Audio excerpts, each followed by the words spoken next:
economically, what is the biggest economic maritime activity on the island? And that is shipping. So the government now have to ask themselves, what is it are we going to do with the Grenada Port Authority, which is now still saddled in the Ministry of Finance, because it generates a revenue.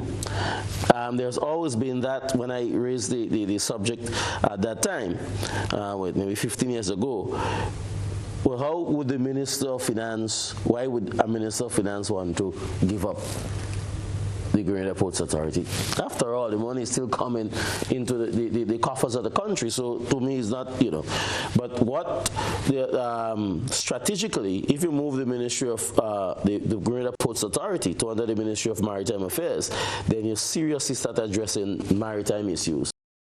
And a paper was done years ago that the ports of entry in Grenada, Airport Authority and Port Authority, need to move under one umbrella and structure in the maritime. Right. I just adding that as a further development.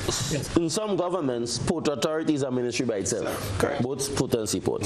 So that the conversation about the port, so one, we have whether it goes into maritime affairs and so on. Secondly, that port that we have there has been there before independence, before 1974. As a schoolboy in GBSS, I've worked the port.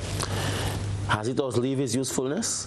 Has it that space? How can we enhance shipping? How can we enhance revenue generation by thinking whether or not we need to move the port, or if it stays within the same space, can we do things? And I would like to get an Ambrose Philip and so call Felix, right, to flesh out these ideas. Yeah. But the issue of the Port Authority, the last significant thing that Dr. Gonzalez did was to open a new port in St. Vincent, the idea of container. So that's one issue. Then the second thing